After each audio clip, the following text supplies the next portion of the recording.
I stood alone in an upscale restaurant's private dining room, surrounded by 59 empty chairs. The candles on the birthday cake flickered in the silence. My phone buzzed. Laura's text read, "Don't wait up. Everyone's at my promotion party instead." 10 minutes crawled by like hours. Then Dad's message arrived. "By the way, I put the $3,900 dinner on your card. Hope that's fine." My fingers trembled as I typed back. Noted. At 2:27 in the morning, after blowing out the candles alone, I dropped a link in the family chat with one line. "Watch this before sunrise." My eyes opened at 6 in the morning to the relentless buzzing of my phone. 47 missed calls. 138 text messages. The video I had posted at 2:27 was spreading like wildfire through every corner of my life. I did not open a single message. Instead, I pulled myself out of bed, walked to the kitchen, and started the coffee maker. The familiar gurgling sound filled the quiet apartment as I leaned against the counter and let my mind drift back to how I had ended up here.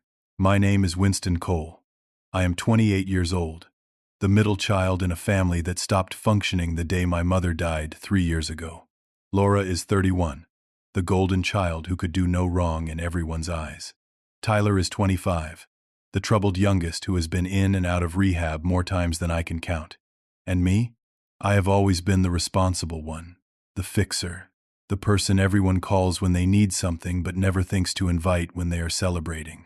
When Mom got her cancer diagnosis, I took a month off work without pay to care for her.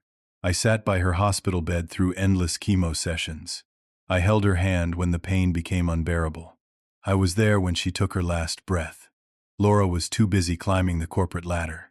Tyler was in rehab again, unable to even attend the funeral sober. Dad just shut down, becoming a ghost of the man he used to be. After Mom died, I became the glue holding our fractured family together. I organized Thanksgiving dinners that Laura showed up to late or not at all. I remembered everyone's birthdays when they forgot mine. I mediated arguments between Dad and Tyler. I loaned money I never got back. I bent over backward to keep us connected because that is what Mom would have wanted. This birthday dinner was supposed to be different. I planned it for 3 months. I sent calendar invites 6 weeks in advance.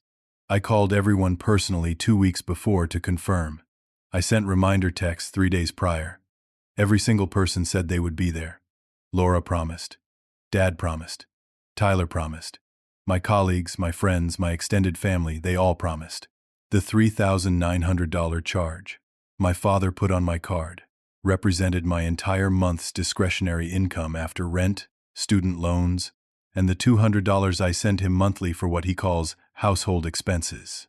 I budgeted carefully for this dinner.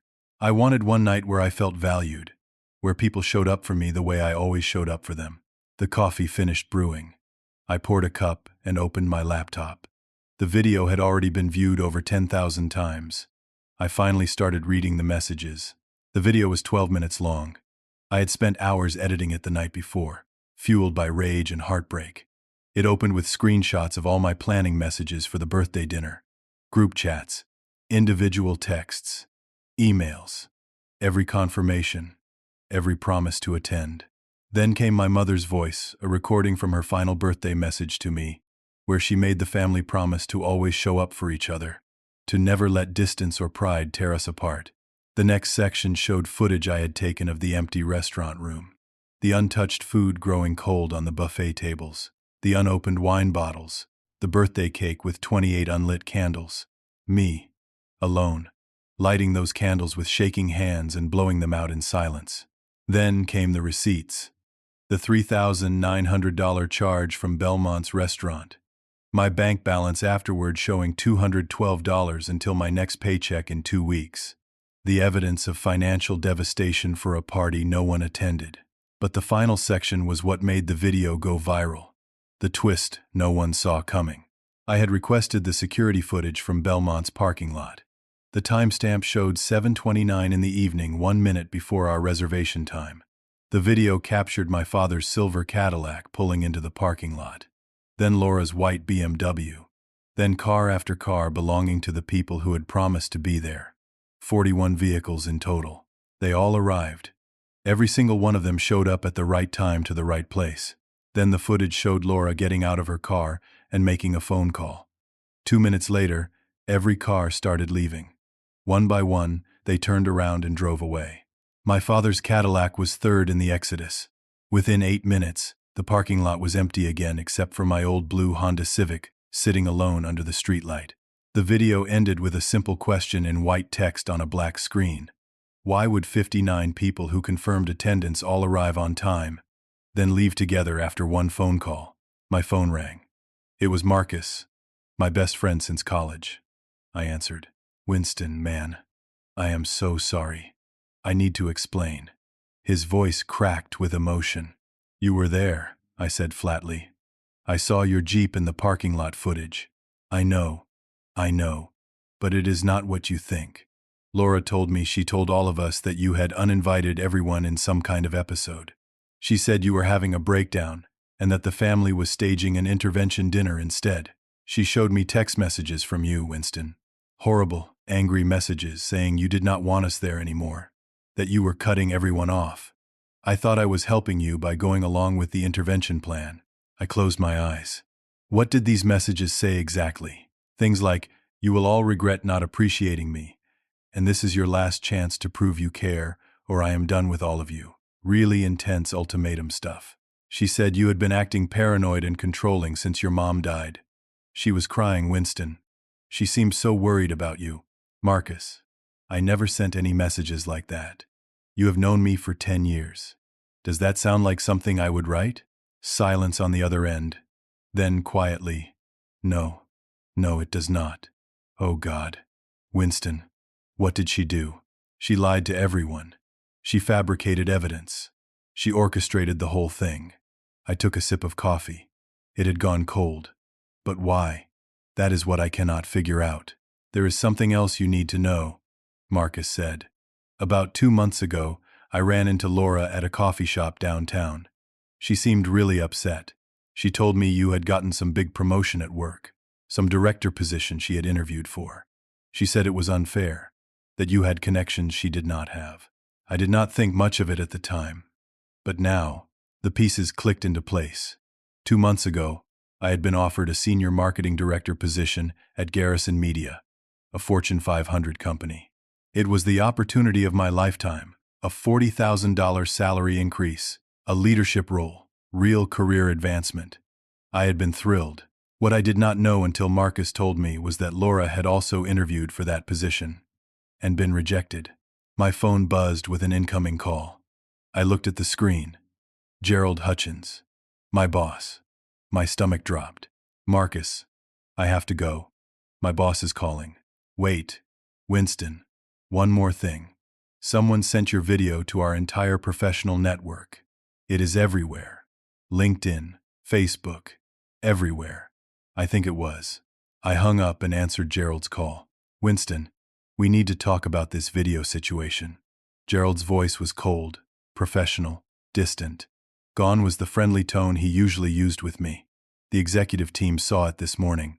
Several of them recognized names of people in your family drama. This kind of personal situation going public, it reflects poorly on the company. Gerald, I can explain. My sister sabotaged. I do not need explanations. I need you to understand that we are putting your director position on hold pending a review. The executive team has concerns about your judgment and your ability to maintain professional boundaries. We need to assess whether someone involved in this level of public-family conflict is the right fit for a leadership role. You are suspending my promotion because I exposed being mistreated by my family? We are pausing the promotion because you aired private family matters in a public forum that has now reached our clients. 3 people who attended your sister's intervention dinner are Garrison Media clients. They expressed discomfort working with someone at the center of such a volatile personal situation. Do not come into the office Monday. We will call you when we have made a decision. He hung up before I could respond. I sat in my kitchen, coffee cup cold in my hands, and realized my attempt to expose the truth had just cost me the career opportunity I had worked years to achieve. Laura had not just ruined my birthday. She had destroyed my professional future, and somehow I knew she was just getting started. Sunday afternoon arrived with the heavy weight of dread. I spent the morning ignoring phone calls from relatives I had not spoken to in years, all suddenly concerned about my well-being now that I had caused a scandal. At 2 in the afternoon, Marcus called for the 23rd time. I finally answered. Thank God. Winston, I have been trying to reach you all day. We need to talk. I need to tell you everything. Everything about what? About what Laura told me. About what she showed me. I have been up all night thinking about it and something was not right. I went back through my messages and emails, and Winston, I think she doctored evidence to manipulate me. My blood ran cold. What do you mean, doctored? 3 weeks before your birthday, Laura called me and asked to meet for coffee. She said she was worried about you, that you had been acting strange since your mom died. She showed me text message screenshots on her phone. They looked like conversations between you and various family members. In them, you were demanding everyone attend your birthday, or else, making threats about cutting people out of your life, saying really aggressive things. The messages looked real, Winston. They had your profile picture, your phone number, timestamps, everything. But I never sent any messages like that. I know that now. But at the time, they looked legitimate. Laura was crying. She said the family was frightened of how you might react if people did not show up. She said she had organized an alternative gathering to discuss getting you professional help. She made it sound like an intervention was the loving thing to do. I pulled up my phone records on my laptop while Marcus talked. What dates were these messages supposedly sent? He gave me 3 specific dates. I checked my records. On all 3 dates, I had sent normal, friendly invitation messages to family members. No threats. No ultimatums. No aggression. Marcus, I need you to send me screenshots of what Laura showed you, if you still have them. I do not have them. She only showed me on her phone. She said she did not want to forward them because it felt like a violation of your privacy. Now I realize that was convenient for her. I spent the next 2 hours digging through my digital life. Email logs, text message records, social media, direct messages, everything. I discovered something chilling. 3 weeks before my birthday, someone created an email account under the name winston.r.cole@gmail.com. My actual email is winston.cole@gmail.com, no middle initial. The fake account was close enough to fool people who were not paying careful attention. From that fake account, someone sent aggressive, demanding emails to 12 family members. The emails used my writing style, referenced inside family information, and sounded enough like me to be believable. But they were not from me. I also found evidence that my actual email account had been accessed from an unknown IP address during that same 3-week period. Someone had hacked into my account, read through my messages to understand how I write, then used that information to create convincing forgeries. Laura. It had to be Laura. She had systematically destroyed my reputation using fake evidence, and she did it so carefully that no one questioned whether the messages were real. My phone rang. An unknown number. I almost did not answer, but something made me pick up. Mr. Cole? This is Jennifer Park from Garrison Media Human Resources. I am calling to inform you of a decision regarding your employment status. My heart hammered. Yes? The executive team has reviewed your situation. Given the circumstances, including the public nature of the video you posted and the concerns raised by clients, we have decided to rescind the offer for the director position. Additionally, we feel it is best if you take some time to handle your personal affairs. Effective immediately, you are being placed on unpaid administrative leave from your current marketing coordinator role while we assess the situation further. You are taking away my promotion and suspending me from my regular job? We feel this is the appropriate response given the circumstances. You will receive an official letter via email within the hour, outlining the terms of your leave and the conditions under which you might return. If you have any questions, please direct them to my office. Have a good day, Mr. Cole. She hung up. Professional. Clinical. Cold. I had just lost a $40,000 raise and my current income in the span of one phone call. My career was disintegrating. At 7 that evening, someone knocked on my apartment door. I looked through the peephole and saw Laura standing there with our father. Laura's eyes were red and puffy, her mascara smudged. Dad looked uncomfortable, his hands shoved deep in his jacket pockets. I opened the door but did not invite them in. Winston, honey, please, Laura's voice broke. Can we talk about this? You have humiliated the entire family with that video. I humiliated the family. You orchestrated 59 people abandoning me on my birthday after I spent 3 months planning and nearly $4,000 I could not afford. That is not how it happened, Dad interjected. Laura explained everything to me. You were acting erratic. We were trying to help you. By leaving me alone in a restaurant with a $3,900 bill you put on my credit card without asking? Dad's face hardened. You have always been dramatic, Winston. Always playing the victim. Your mother spoiled you. Made you think the world revolved around you. Well, it does not. The words hit like a physical blow. Mom spoiled me? I took care of her while she was dying. I was the only one there. Because you drove everyone else away with your neediness, Laura said, her tears flowing freely now. You smother people, Winston. You demand constant attention and validation. We were trying to show you that your behavior has consequences. I stared at my sister, at the performance she was giving, the trembling lip, the wounded eyes, the victim act, and I realized she actually believed her own lies. Or maybe she was just that good at manipulation. Take down the video and apologize, Dad said.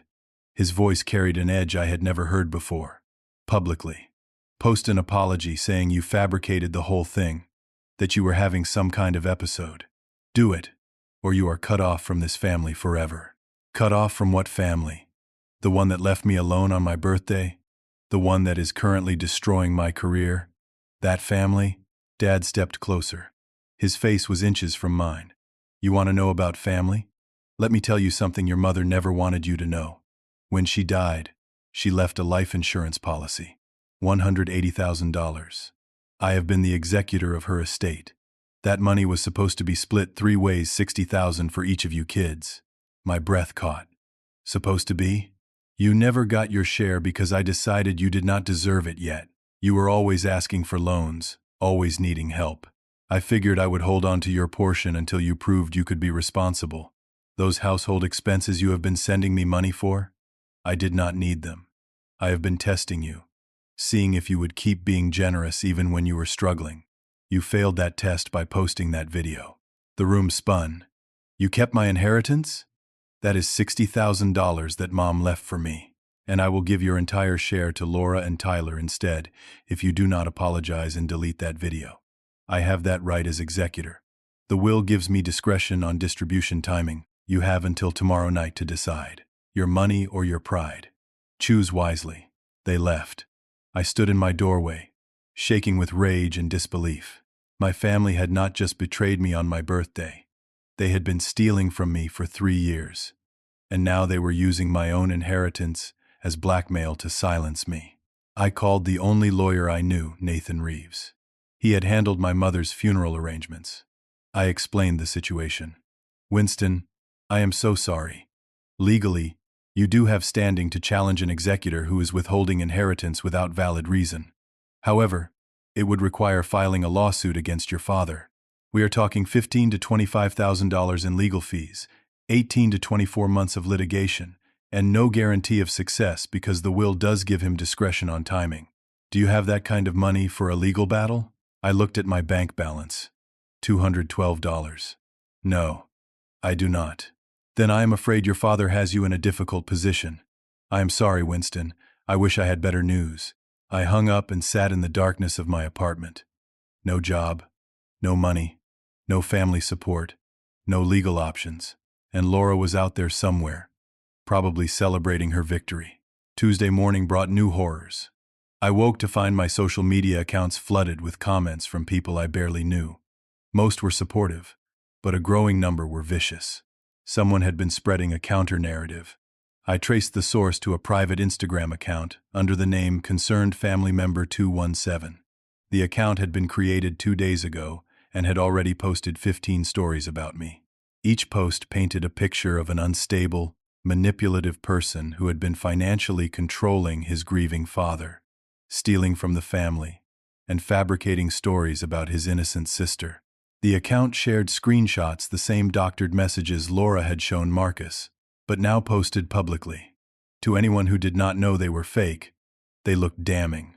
Messages where I supposedly threatened family members. Messages where I demanded money. Messages where I made wild accusations. The account also shared what appeared to be bank statements, showing large transfers from my father's account to mine. The statements were fabricated. I had never received large sums from Dad, but they looked real enough to convince strangers on the internet. By Tuesday afternoon, the narrative had shifted. Half the comments on my video now questioned whether I was telling the truth. This guy seems unhinged. His sister is probably scared of him. Classic narcissist behavior. Laura was waging a systematic PR campaign to destroy my credibility. Wednesday morning, I received another email from Garrison Media HR. My stomach churned as I opened it. Mr. Cole, we have received additional information regarding your personal situation that requires further investigation. We have been contacted by a family member who provided context suggesting a pattern of concerning behavior, including possible financial impropriety and instability. While we take no position on family matters, we must investigate any allegations that might impact our company's reputation or client relationships. Your administrative leave is extended indefinitely. Do not contact anyone at Garrison Media, except through this HR email address. Any attempt to contact colleagues or supervisors directly will be considered a violation of leave terms. Laura had contacted my employer directly. She was not content with getting my promotion suspended. She wanted me fired completely. I called Marcus. Did Laura reach out to you about anything? Yeah, actually. She sent me a long message yesterday, saying she is worried about your mental health, that you have been making threats against the family. She asked if I had noticed any strange behavior from you at work. I told her to stop contacting me. Winston, she is trying to turn everyone against you. My phone buzzed. Tyler's name appeared on the screen. I answered immediately. Winston? Tyler's voice was shaky but clear. I need to talk to you. About Laura. About everything. Are you okay? Where are you? I am at a sober living house in Riverside. Been clean for 31 days. I heard about what happened with your birthday. Laura called me last week trying to get me to back up her story about you being unstable. She offered me money, Winston. $30,000 from your share of the inheritance if I said you had been acting dangerous around the family. My hands gripped the phone tighter. What did you tell her? I told her I needed to think about it. But I have been thinking about it, and I am not going to lie for her. Not this time. What she did to you is messed up. I want to help. I will testify, or make a statement, or whatever you need. You were there for me, when no one else was. You drove me to rehab 3 different times. You never gave up on me, even when I gave up on myself. I owe you the truth. For the first time in days, I felt a spark of hope. Tyler, are you sure? Laura is dangerous. She will come after you. Let her. I am tired of being her puppet. I am tired of being everyone's screw-up. Maybe this is how I start making things right. We talked for 20 minutes, planning our next steps. Tyler would write a detailed statement about Laura's attempted bribery and manipulation. He would testify about the fake intervention story. He would expose everything he knew about her schemes. I went to bed Wednesday night feeling like maybe, just maybe, I had a chance to fight back. Thursday morning at 6:43, my phone rang. Unknown number. Is this Winston Cole? Yes. Who is this? This is Detective Raymond Moss with the Riverside Police Department. I am calling about your brother, Tyler Cole. He was arrested last night during a traffic stop. We found a significant quantity of controlled substances in his vehicle. He is currently being held on charges of possession with intent to distribute. The room tilted. That is impossible. Tyler is clean. He is in a sober living program. Sir, we found methamphetamine, cocaine, and fentanyl in the trunk of his vehicle. The quantity suggests dealing rather than personal use. He claims the drugs were planted, but we received an anonymous tip that gave us his exact location and license plate number. The tip was very specific, almost like someone wanted us to find him. Laura. She found out Tyler was going to help me, and she destroyed him first. What is his bail? Bail is set at $50,000. Given the quantity of drugs and the flight risk assessment, that is non-negotiable. $50,000. I had $212 in my bank account. My father would not help. Laura certainly would not help. Tyler was going to rot in jail because he tried to do the right thing. Can I speak with him? Not until after his arraignment Friday morning. I am sorry, sir. The detective hung up. I sat on the edge of my bed, head in my hands, and realized Laura had just eliminated my only ally. Tyler was gone, trapped in a system he could not escape, facing charges that could send him to prison for years. I was alone again, more alone than ever. My phone buzzed with a text from an unknown number. Still want to fight me? Look what happens to people who take your side. Delete the video. Apologize. Move on. Or next time it will be worse. Laura did not even bother hiding that she was behind Tyler's arrest anymore. She was confident enough to threaten me directly. I looked at my reflection in the bathroom mirror. Dark circles under my eyes. 3 days of stubble. Hair uncombed. I had lost 11 pounds in the past week. My clothes hung loosely on my frame. No job. No money. No family. No witnesses. My reputation was shredded. My brother was in jail. My inheritance was being withheld. Laura was winning. And I had no idea how to stop her. Thursday night, I could not sleep. Every time I closed my eyes, I saw Laura's smug face, heard my father's cold voice, imagined Tyler sitting in a jail cell because of me. At 3 in the morning, my chest tightened. My heart raced. I could not catch my breath. Panic attack. I had never had one before, but I recognized the symptoms. I stumbled to the bathroom, turned on the cold water, splashed my face. The world spun. My vision tunneled. My neighbor, Mrs. Chen, heard me collapse against the bathroom wall. She had a key to my apartment for emergencies. She found me on the floor, gasping, and called 911. The ambulance ride was a blur. The ER was fluorescent brightness and beeping machines, and a doctor asking me questions I could barely answer. They ran tests, EKG, blood work, chest X-ray. Everything came back normal. You are experiencing acute stress-related symptoms, the doctor said. She was young, maybe 30, with kind eyes. Have you been under unusual pressure lately? I laughed. It came out bitter and broken. You could say that. I am going to recommend immediate therapy. Your body is telling you it cannot handle the current stress load. If you do not address this, these panic attacks will get worse. Do you have insurance that covers mental health services? I have insurance but no job currently, so I am not sure how much longer it will be active. And I definitely do not have money for therapy copays. She frowned. I understand. Let me give you some resources for low-cost options. But Mr. Cole, I am serious. This is not something you can ignore. The ER bill arrived before I left the hospital. $2,800 after insurance. I needed to pay $600 immediately to set up a payment plan. I put it on my credit card. The card was now maxed out at its $5,000 limit. Friday morning, I returned to my apartment to find an official-looking envelope taped to my door. Eviction notice. My hands shook as I read it. My landlord, Gary Brennan, was invoking a clause about behavior that threatens the peaceful enjoyment of other tenants. I had 30 days to vacate. I called Gary immediately. Mr. Brennan, I do not understand. My rent is current. I have never caused problems. Why am I being evicted? Winston, I received some troubling information from a family member of yours. She sent me documentation suggesting you have a history of instability and potential violence. She included what she said were police reports. I have other tenants to think about. I cannot have someone living here who might be a danger. Those police reports do not exist. Gary, I have lived here for 4 years without a single complaint. This is a lie. My sister is trying to destroy my life. I cannot take that risk. The eviction stands. You have 30 days. I am sorry. He hung up. I pulled up a search for my own name online. The first result was the fake website Laura had created, The Truth About Winston Cole. It looked professional, with a clean design and official-sounding language. It claimed to be run by concerned parties who wanted to set the record straight. The site contained the doctored screenshots, fake testimonials from people I had never met, fabricated stories about me being fired from previous jobs for theft, completely made-up allegations of harassment. It presented a detailed timeline of my supposed descent into instability following my mother's death.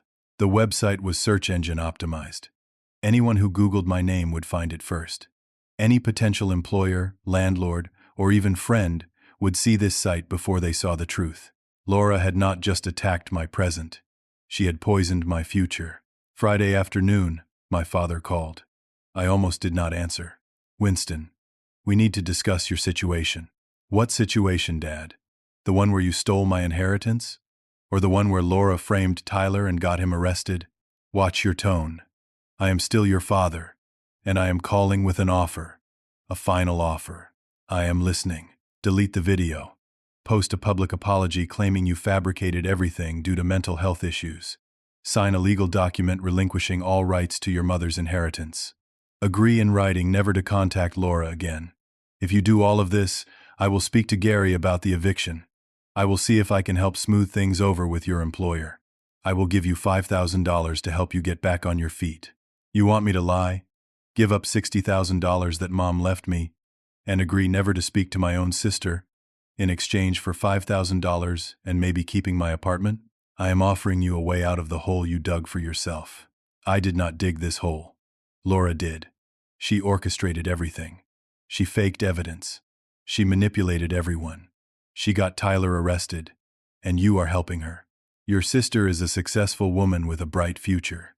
You are unemployed, nearly homeless, and making wild accusations. Who do you think people are going to believe? The line went dead. I looked around my apartment. 30 days until I had nowhere to live. $212 in my bank account. A maxed-out credit card. No job. No income. No family willing to help. Marcus showed up at 6 in the evening with Chinese food and a grim expression. I have been doing some investigating on my own, he said, setting the food on my kitchen counter. You need to see something. He pulled out his phone and showed me security camera footage from a coffee shop downtown.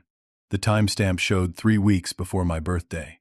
The camera captured a corner booth where 2 people sat close together, laughing, touching hands across the table. Laura and Gerald, my sister and my boss. My cousin works at this coffee shop, Marcus explained. I asked him to check their security archives. Laura and Gerald have been meeting there for months. This particular footage is from right around the time Laura supposedly interviewed for your director position. I stared at the screen. They are having an affair. That is what it looks like. And I did more digging. Gerald is married. Has been for 12 years. If this got out, it would destroy him. His wife's family has connections at Garrison Media. Her brother is on the board of directors. The pieces fell into place with sickening clarity. Laura did not just sabotage my birthday for revenge. She has been sleeping with my boss to destroy my career from the inside. Gerald did not suspend my promotion because of the video. He did it because Laura asked him to. That is what I think. Yes. And now you have leverage. If you expose their affair, Gerald loses everything. His marriage, his job, his reputation. Laura loses her weapon. For the first time in days, I felt something other than despair. I felt the cold burn of potential victory. We need to download that footage. We need copies. Multiple copies. Marcus nodded and pulled out a thumb drive. Already on it. I made backups this morning. We spent the evening strategizing. This was it. The evidence we needed to prove Laura's conspiracy. The leverage to fight back. At 11:30 that night, Marcus walked out to his car to drive home. I watched from my apartment window as he reached his Jeep. The driver's side window had been smashed. Shattered glass covered the seat. Marcus checked the car frantically, then pulled out his phone and called me. The thumb drive. It was in my center console. Winston, it is gone. They smashed the window and took just the thumb drive. Nothing else. My wallet was in the glove box. My laptop bag was in the back seat. They only took the drive. I closed my eyes. She knows. Laura knows we have the footage. Someone must have seen you at the coffee shop or your cousin told someone. She knows we were investigating her. I still have the footage on my phone. Then do not bring your phone anywhere near me. Keep it safe. Hide it. Because she is going to come for it next. But we both knew the truth. Laura had just shown us she was always one step ahead. She had eyes everywhere. She knew our moves before we made them. And now she knew we had discovered her affair with Gerald, which meant she would be preparing her next attack. something worse than anything she had done so far. I sat alone in my apartment that night, knowing I was beaten. I had evidence of Laura's crimes, but no way to use it without putting Marcus in danger. I had knowledge of her affair with Gerald, but no proof anymore. She had taken everything. My job, my reputation, my family, my home, my inheritance, my brother, my allies' evidence. What could possibly be left for her to take? I would find out soon enough. Saturday morning arrived with a new nightmare. I tried to buy coffee at the corner store using my debit card. Declined. I tried again. Declined. I checked my banking app. Account frozen. A message in red letters. Your account has been flagged for suspicious activity and potential identity theft. All transactions are suspended pending investigation. Please call customer service. I called. Spent 45 minutes on hold. Finally reached a representative who explained that someone had filed a fraud report claiming my identity had been stolen and that unauthorized transactions were being made from my account. The bank had frozen everything as a precaution. The investigation would take 10 to 14 business days. But that is 2 weeks. How am I supposed to survive with no access to my money? I understand your frustration, sir, but this is our standard fraud investigation protocol. For your protection. I hung up and counted the cash in my wallet. $23. That was everything I had in the world. Laura had found a new way to destroy me. Cut off my access to what little money I had left. By Saturday afternoon, I discovered something worse. A website had appeared professional, polished, and poisonous. The truth about Winston Cole sat at the top of Google search results for my name. The site was a masterpiece of character assassination. It contained the doctored screenshots showing me as aggressive and threatening, fake testimonials from people claiming to be former coworkers describing me as volatile and dishonest, fabricated stories about being fired from previous jobs for theft and misconduct, complete lies about harassment allegations from women I had never met, a detailed timeline framing every event since my mother's death as evidence of my spiral into instability. The site looked official enough to be believed. Citations that led nowhere. Quotes from people who did not exist. Dates and details specific enough to seem real. Anyone who Googled my name would see this first. Any job application I submitted would be dead on arrival. Any landlord doing a background check would reject me immediately. Any potential friend would be warned away. Laura had not just destroyed my present life. She had salted the earth of my future. Sunday morning brought the final professional blow. An email from Garrison Media HR. Mr. Cole, after completing our review, we have decided to terminate your employment effective immediately. Recent information has come to light regarding patterns of concerning behavior and credibility issues that make continued employment untenable. You will receive information regarding final paycheck and benefits termination via postal mail. Do not contact Garrison Media employees or attempt to enter company property. Security has been notified. I was fired, not suspended, terminated, from the coordinator job I had held successfully for 3 years before any of this started. I had zero income now. Not reduced income, zero. Sunday afternoon, my father arrived at my apartment with legal papers. He did not come inside. He handed me the documents through the doorway. This is a restraining order petition. Laura has filed it claiming you have been threatening and harassing her, and that she fears for her safety. I am listed as a supporting witness. The temporary order was granted this morning. You are prohibited from contacting anyone in the family or coming within 500 feet of Laura or me. The full hearing is scheduled for Tuesday at 10 in the morning. I suggest you get a lawyer. With what money, Dad? You froze my inheritance. Laura got me fired. My bank account is locked. I have $23. Should have thought of that before you posted that video. Actions have consequences, Winston. He turned and walked away. I read through the restraining order petition. It was filled with lies. Claims that I had sent threatening messages. Allegations that I had shown up at Laura's home making scenes. Statements that I had a history of violence. Every word was false, but it was all presented as sworn testimony. The temporary restraining order meant I could not call my father to argue about the inheritance. Could not contact Laura to confront her. Could not reach out to any family member to explain my side. Any violation would mean immediate arrest, She had legally silenced me. Monday, I fainted. I had not eaten a proper meal in days, could not afford to. I was surviving on tap water and the few crackers I had left in my pantry. When I stood up too quickly, the world went black. I woke up on my bathroom floor in a pool of blood. I had hit my head on the sink when I fell. A deep gash on my forehead was bleeding freely. I pressed a towel against it, but the bleeding would not stop. I needed stitches. But I could not afford another ER visit. I walked to the drugstore, spent 18 of my remaining $23 on butterfly bandages, antiseptic, and gauze, and patched myself up in the store bathroom. $5 left. That was my entire net worth. Tuesday morning, I appeared in court for the restraining order hearing. I wore the same suit I had worn to the first court appearance, but it hung even looser now. I had lost 21 pounds in 2 weeks. My face was gaunt. The bandage on my forehead was visible. I looked exactly like the unstable person Laura was claiming I was. Laura arrived with an expensive lawyer, Nathan Goldman, from Goldman & Associates. She wore a tasteful navy suit and minimal makeup, playing the role of frightened victim perfectly. I had no lawyer. I could not afford one. I represented myself. The judge, a tired-looking woman in her 60s named Judge Patricia Winters, listened as Laura's attorney presented his case. He showed the fabricated screenshots. He presented affidavits from people claiming I had been erratic and threatening. He displayed printouts from the fake website. Your Honor, my client lives in genuine fear of her brother, his increasingly unhinged behavior, his public attacks on her character, his refusal to seek help for obvious mental health issues. All of this points to someone who poses a real danger. We are asking for a 1-year restraining order to protect Miss Cole from her brother's harassment. Judge Winters looked at me. Mr. Cole, do you have representation? No, Your Honor.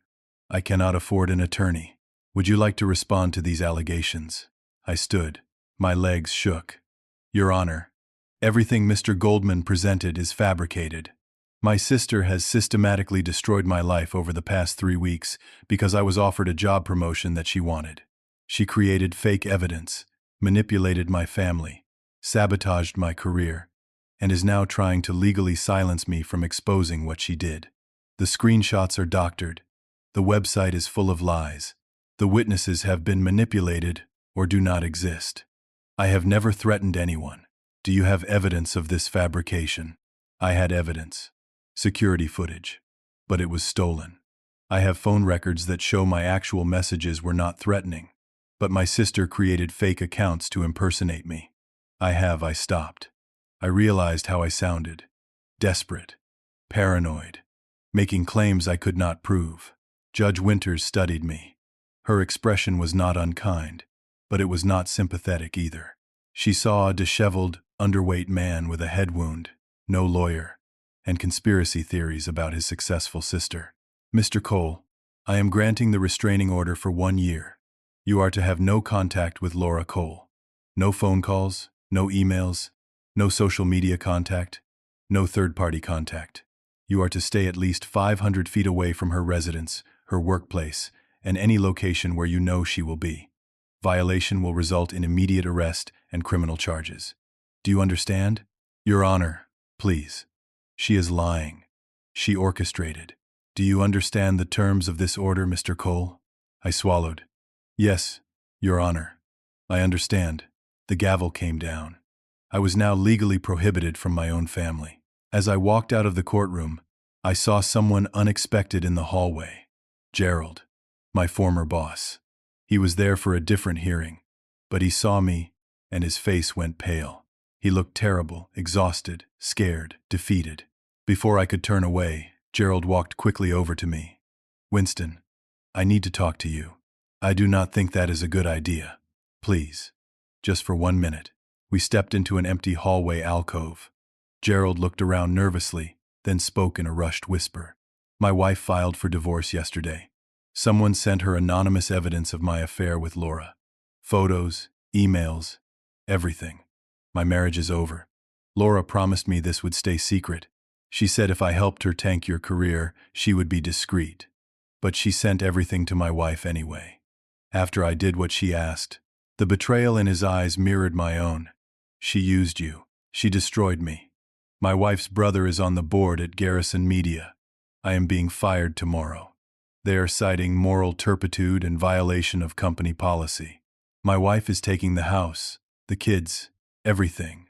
I am about to lose my entire life, and it is because I was stupid enough to believe Laura Cole when she said we were partners. Why are you telling me this? Gerald's voice cracked. Because she told me something when we last talked. She was gloating.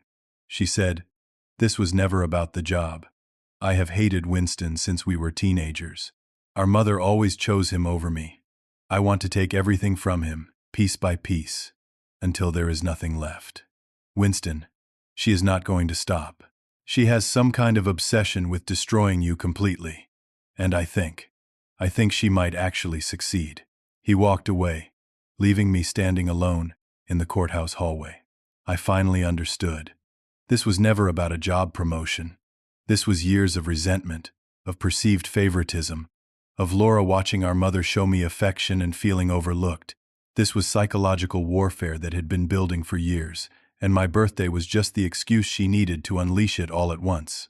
Laura would not be satisfied until I had absolutely nothing, not even my will to fight. And standing there in that empty hallway, with $5 to my name, no home, no job, no family, and no legal recourse, I realized I was nearly there already. I had hit bottom, and I could not see any way back up. Tuesday night, I slept in my car. The 15-year-old blue Honda Civic that had been with me since college became my home. I parked in a 24-hour grocery store lot and tried to sleep across the back seat. Every muscle ached. The bandage on my forehead was dirty and needed changing. I had no money to buy new supplies. Wednesday morning, someone knocked on my car window. I jerked awake, disoriented and scared. A woman stood outside, older, maybe 54 or 55, with silver-streaked dark hair and kind eyes behind wire-rimmed glasses. "Winston Cole?" she asked when I rolled down the window. "Who are you?" "My name is Patricia Hammond. I was your mother's best friend. I have been out of the country for work. I am a consultant for international nonprofits, but I just got back last night. Marcus gave me your location. We need to talk." I had not seen Patricia since my mother's funeral 3 years ago. She had given a beautiful eulogy about their 40-year friendship. Then she left for an assignment in Southeast Asia, and I had not heard from her since. "How did you find me?" "Marcus is worried sick about you. He has been trying to help, but he is scared of what Laura might do to him. When he could not reach you by phone, he tracked your last known location. Winston, come with me. Please. I have something your mother wanted you to have." I was too exhausted to argue, too defeated to care if this was another trap. Patricia drove me to her home in the suburbs, a modest 2-story house with a garden that clearly had not been tended in months. She made me take a shower, gave me clean clothes that had belonged to her late husband, fixed me a real meal, scrambled eggs, toast, fruit, coffee. I ate like someone starving, which I was. "Your mother gave me something before she died," Patricia said, sitting across from me at her kitchen table. "She made me promise not to give it to you unless something very specific happened.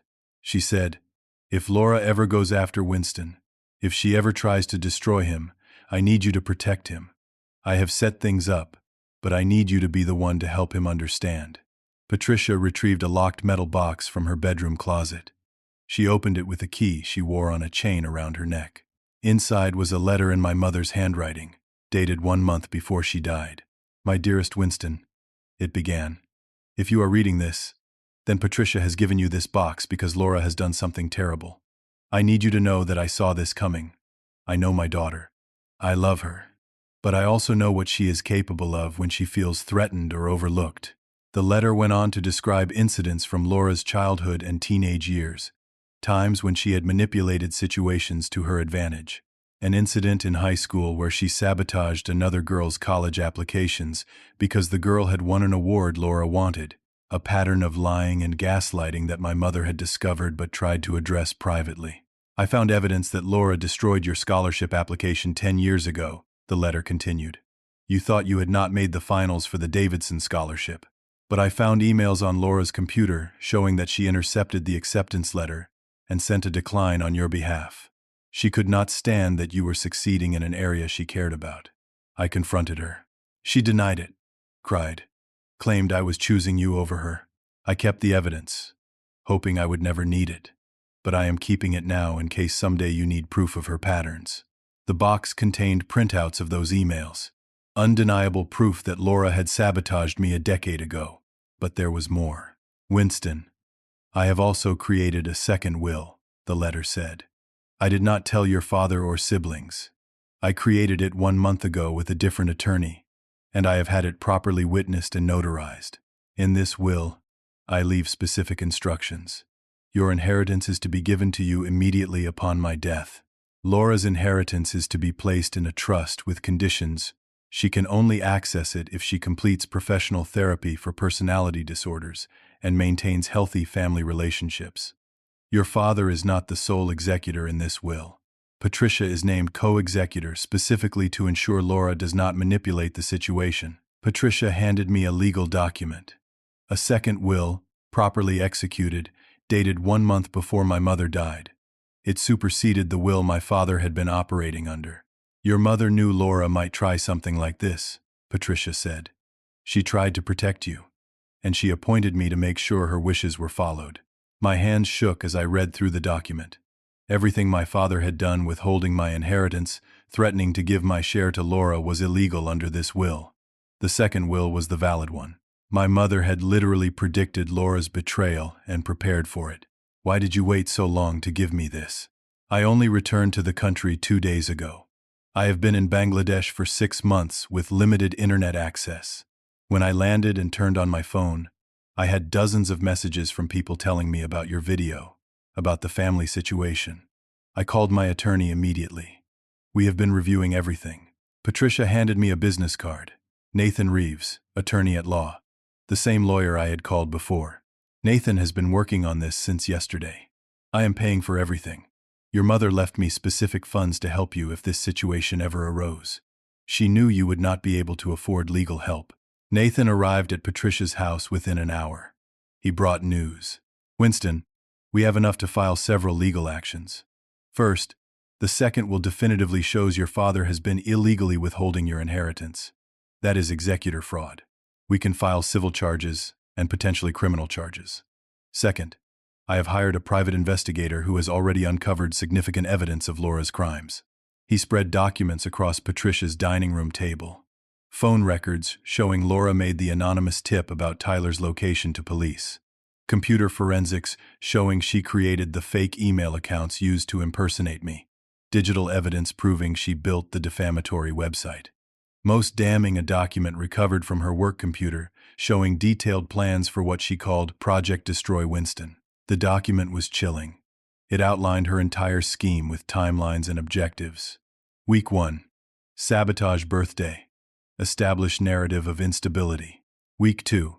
Damage professional reputation. Isolate from allies. Week 3. Financial destruction. Remove housing stability. Week 4. Legal restrictions. Eliminate remaining support systems.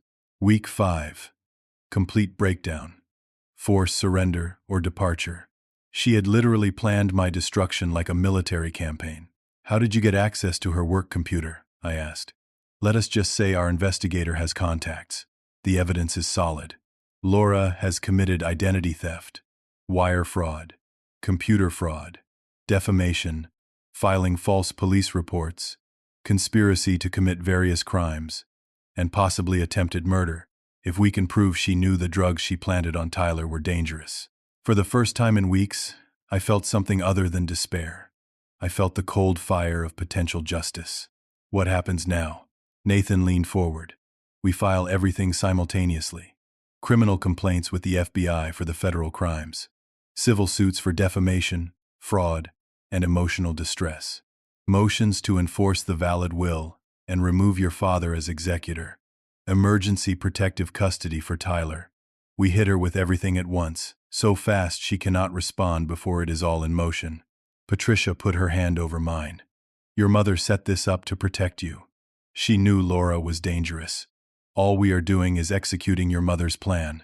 Wednesday afternoon became a flurry of legal filings. Nathan worked with terrifying efficiency. By 5 in the evening, documents had been filed in 3 different courts. Then my phone buzzed. Unknown number. Text message. I know what you are planning with Patricia. Drop everything or Tyler dies. He is not safe in jail. One word from me to the right people, and he will not survive the week. You have 24 hours to decide what matters more, your revenge or your brother's life. Laura knew. Somehow, she knew about our discovery. I showed the message to Nathan and Patricia. This is a death threat, Nathan said. This changes everything. With this message, combined with the other evidence, we are looking at federal charges that include conspiracy to commit murder. Patricia's face went pale. We have to protect Tyler first. Already on it, Nathan said, typing rapidly on his phone. I have a contact at the FBI. This message, plus the evidence of Laura planting drugs on Tyler, elevates this to a federal case. They can move Tyler to protective custody immediately. The next few hours were a blur of phone calls and legal maneuvering. Nathan contacted someone at the FBI who owed him a favor. By 8 in the evening, federal agents were involved. By 9, Tyler was being transferred to a different facility under federal protection. We have 24 hours, I said. Laura's deadline. After that, she might do something we cannot stop. Nathan nodded grimly. Then we move tonight. No more waiting. We file the criminal complaints with the FBI now. We go public with the evidence before she can spin another narrative. We contact Gerald and get his testimony about her manipulation. We expose everything before dawn. Patricia made more coffee. We worked through the night. At 3 in the morning, Nathan sent the final document to the FBI. A comprehensive criminal complaint against Laura Cole for identity theft, wire fraud, computer crimes, filing false reports, conspiracy, and making death threats. Attached was every piece of evidence we had collected. At 4 in the morning, he filed emergency motions with the probate court regarding the second will and my father's executor fraud. At 5 in the morning, he sent a detailed letter to Garrison Media's board of directors explaining Gerald's affair with Laura and how she had manipulated him into destroying my career. Gerald had agreed to provide testimony in exchange for leniency. At 6 in the morning, I posted a new video. This one was different. Calm, factual, detailed. It explained everything with receipts. It showed the second will. It displayed the evidence of Laura's crimes. It included Gerald's on-camera confession about the affair and manipulation. It presented the Project Destroy Winston document. The video ended with a simple statement. I am not asking for sympathy. I am asking for accountability. My sister Laura Cole has committed multiple federal crimes in her campaign to destroy my life. The evidence has been provided to federal authorities. This is not a family dispute. This is a pattern of criminal behavior. And it ends today. By 7 in the morning, the video had 10,000 views. By 8, 50,000. By 9, it was trending on multiple platforms. At 9:30, I received a call from an FBI agent named Sarah Chen. Mr. Cole, we have reviewed your complaint and supporting evidence. We will be executing search warrants this morning on Laura Cole's residence and workplace. We will also be interviewing your father regarding the inheritance matter. I need you to remain available for further questioning. At 10, federal agents knocked on Laura's door. The war was over. All that remained was the counting of casualties. Friday morning felt like waking from a nightmare into a different world. I sat in Patricia's kitchen drinking coffee and watching the news on her laptop. Laura's arrest was the lead story on 3 local news stations.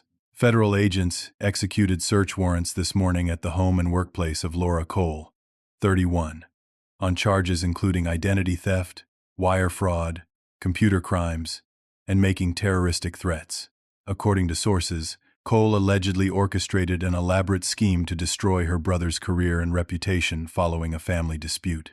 Details are still emerging, but federal prosecutors are calling this one of the most calculated cases of familial fraud they have seen. The camera showed Laura being led from her apartment in handcuffs, her face twisted in rage and disbelief.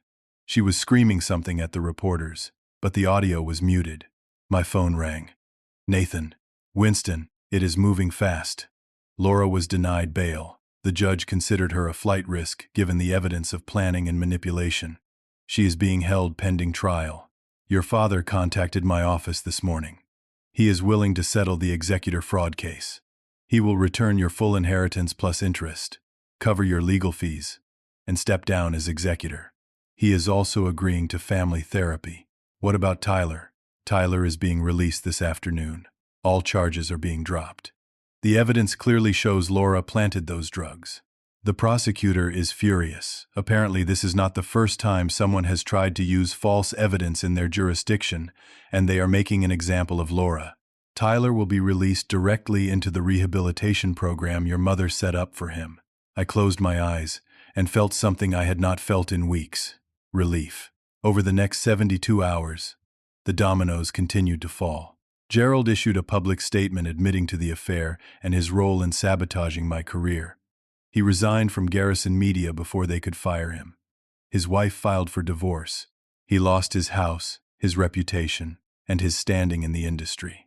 I felt no satisfaction from his destruction, only the hollow recognition that he had been a pawn in Laura's game just like everyone else. Garrison Media called.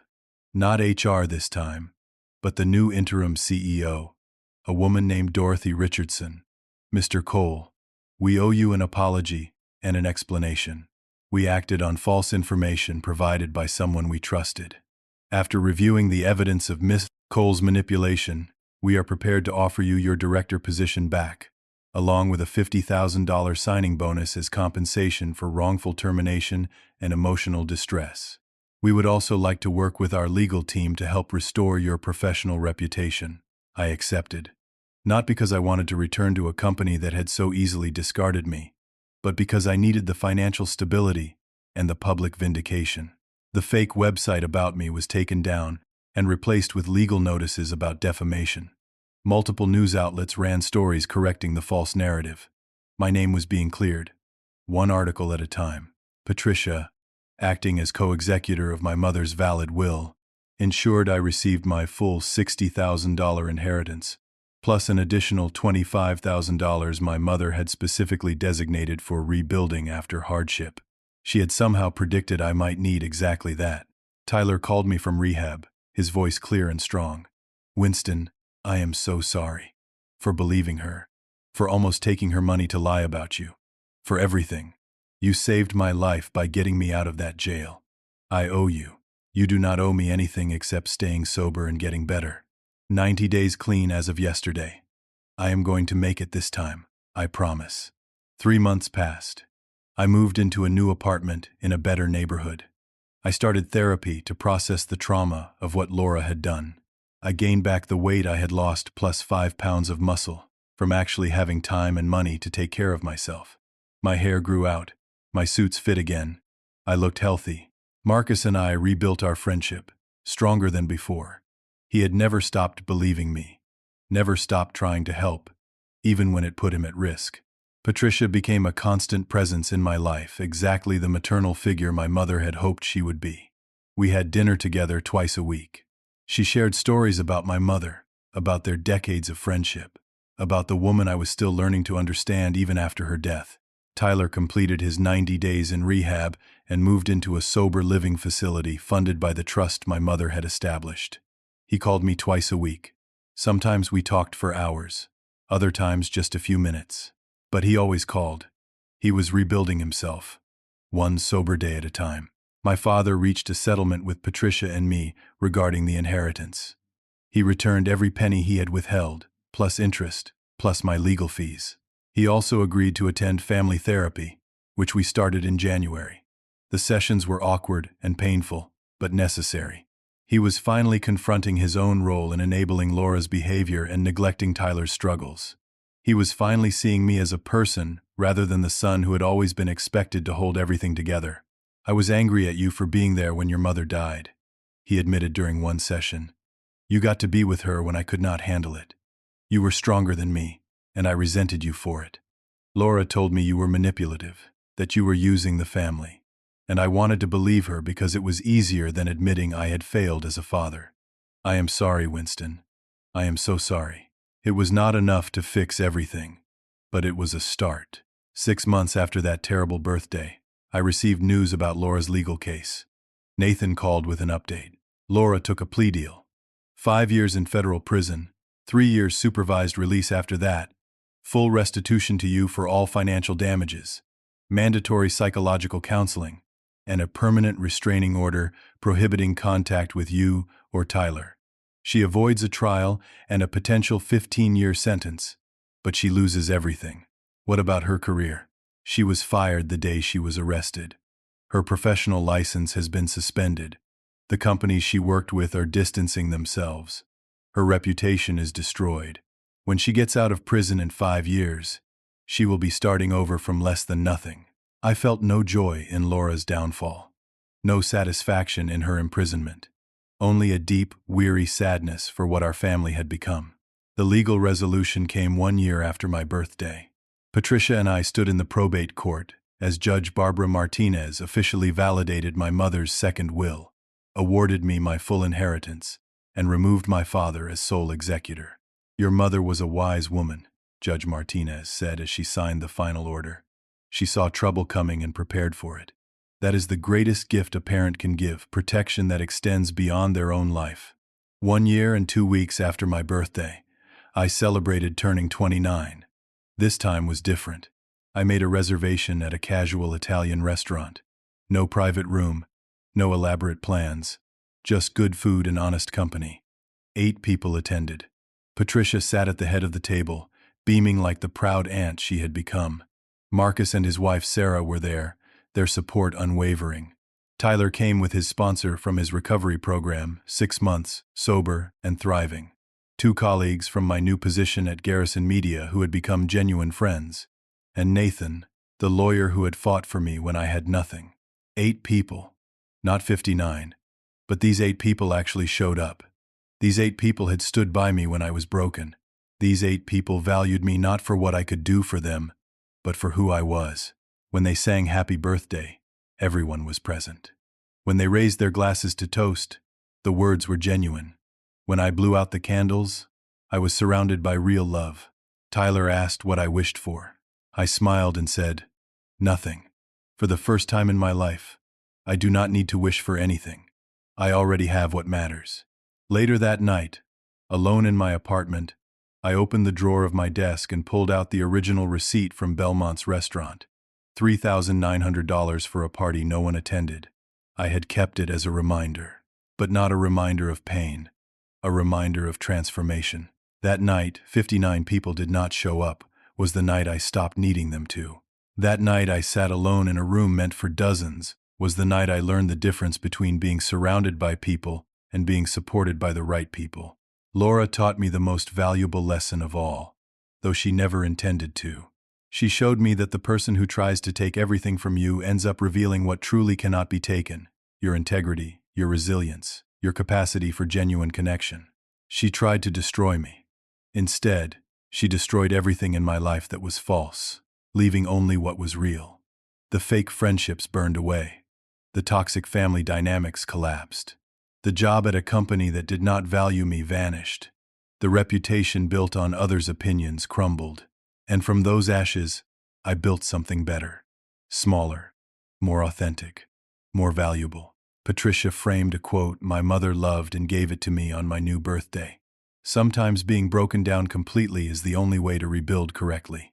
1 year after the worst night of my life, I was thriving. I had a job I valued at a company that respected me. I had genuine friendships built on mutual support. I had a brother who was fighting his demons and winning. I had a father who was finally confronting his failures and trying to be better. I had an aunt by choice who loved me unconditionally. I had financial stability and the inheritance my mother wanted me to have. Laura sat in federal prison, facing the consequences of her choices. My father was learning to be present instead of absent. Tyler was sober and building a life worth living.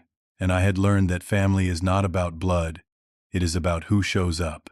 I kept that $3,900 receipt in my desk drawer, not as a monument to betrayal, but as proof that sometimes the worst thing that happens to you becomes the catalyst for the best version of yourself.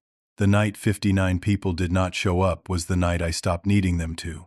And that made all the difference. Now I want to ask you something. Have you ever been betrayed by someone you trusted completely? How did you find the strength to rebuild afterward? What is the most important lesson you learned from being torn down? Drop your thoughts in the comments below. Your story might be exactly what someone else needs to hear today. If this story resonated with you, please hit that like button. Subscribe to hear more stories about resilience, justice, and finding strength in the darkest moments. Share this with someone who needs to know they can survive their own battle. Thank you for listening to my story. Thank you for being here. I hope that whatever you are facing right now, you remember this. What can be taken from you was never truly yours. What remains after everything is stripped away, that is who you really are. And that is always enough.